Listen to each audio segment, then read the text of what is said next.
Hello there and welcome to episode 15 of the Long Way Forward podcast. In this episode, we're going to learn about why emotional self-control is so important. And it's so important because it builds trust and how it does that. And we'll probably unpack a couple of lessons from my own journey in this podcast. So this could be a bit interesting.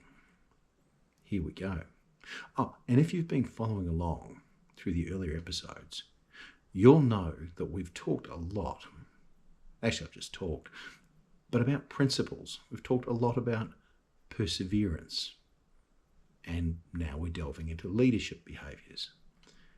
In this episode, I want to talk about something that quietly sits underneath all effective leadership: calmness under pressure. Now, if you're finding these episodes and conversations helpful, please subscribe now, because the upcoming episodes continue exploring leadership and life lessons drawn from real experience, the kind that shapes teams, workplaces, and careers. And believe me, after over 30 years in business, leading teams and shaping careers, these are some lessons that I'd like to share with you. Here's the first one. Something I've learned over the years is this: people pay close attention to how leaders behave when things go wrong. Think about that.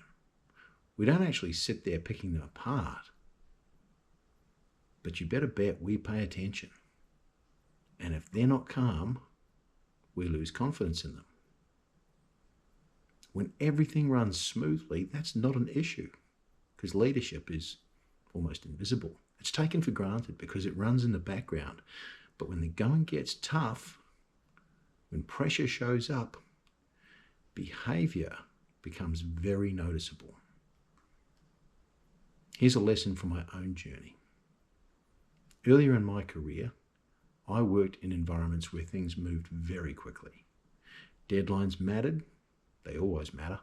Deadlines would change. The goalposts would shift. The results would matter.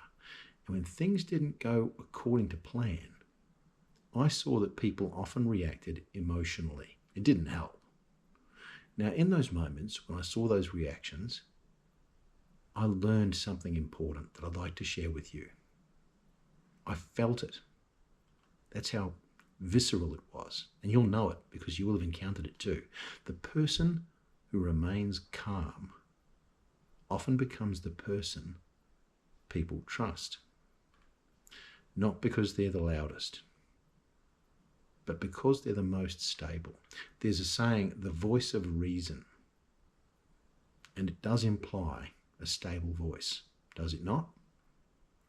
Now, I wonder, just ask the question, why do you think that calmness is so important? Why do you think that calmness matters? If you want to share your thoughts on this, I'd love that. Do pop them in the comments.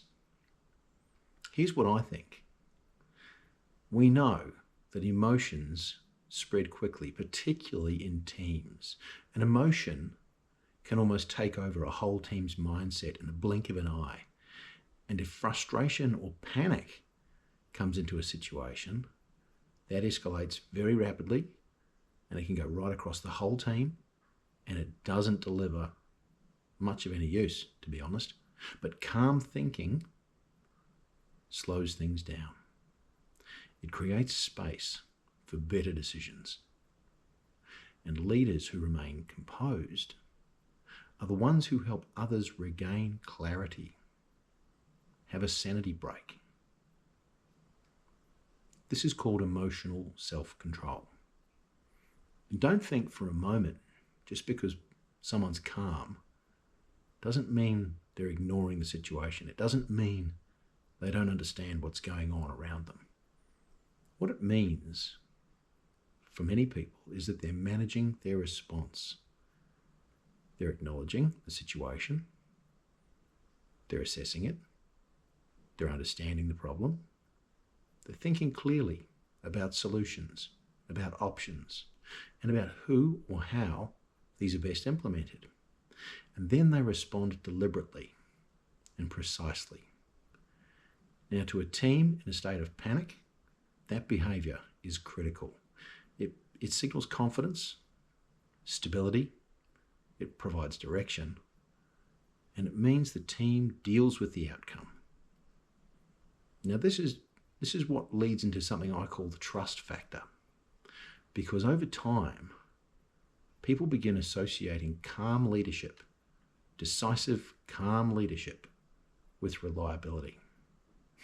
Fun fact, humans throughout history have always preferred a calm, strong leader, or even just a strong leader, to one that appears weak or indecisive. Even if that strong leader is a bad leader, humans still pick them, because we know that when challenges appear, the leader will respond thoughtfully. They'll have a plan, and they'll communicate it clearly, and we'll all know what to do. And how reassuring is that? It's pretty good, isn't it? Trust grows from consistency.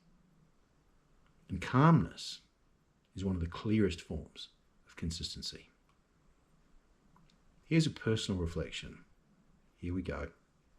A me moment. I look back over my own journey from my first job delivering boxes through to sales and later leadership roles. I realised something. The situations that tested me the most were, if I'm honest with myself, the ones that taught the most.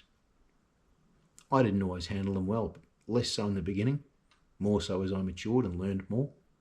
These days, nearly got it right most of the time.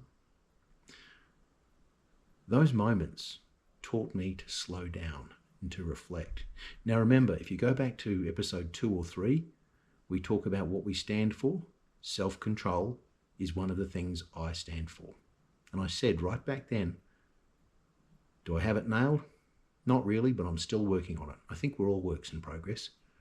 I am nothing if not honest with myself, and I'll always be honest with you. So back to those situations that tested me.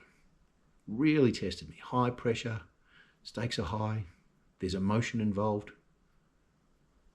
Doesn't matter the outcome now. What matters is that after everything had been said and done, and the dust flew and settled, I thought clearly about what happened, and I asked myself this question: did I react or did I respond? And when I responded, did I respond clearly, calmly, and did I give my people clear direction to act with purpose, all pulling in the one direction, so to speak? Here's something for you, the listener, to think about.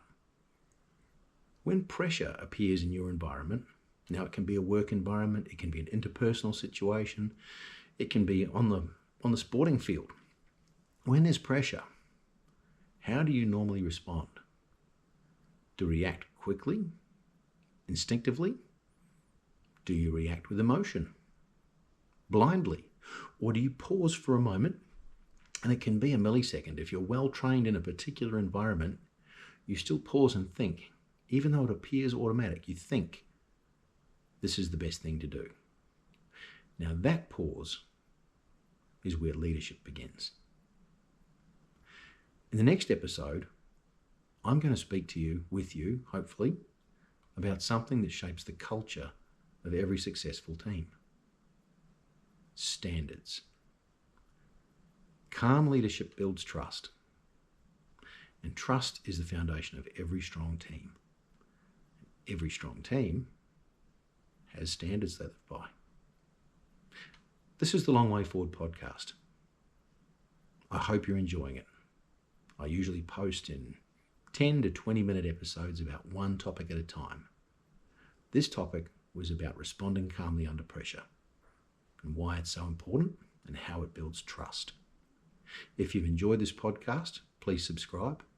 If this is the first one you've heard, I highly recommend you go back to episode 1, because that is the foundation of this series and you'll get so much more value from it. And if you've got any questions or if you've got any feedback, I would love it if you could put those in the comments. I'm really enjoying the community that's developing and evolving around this podcast, and I do respond to those comments. So the more, the merrier. Thank you for taking the time to listen. We'll see you on the next episode.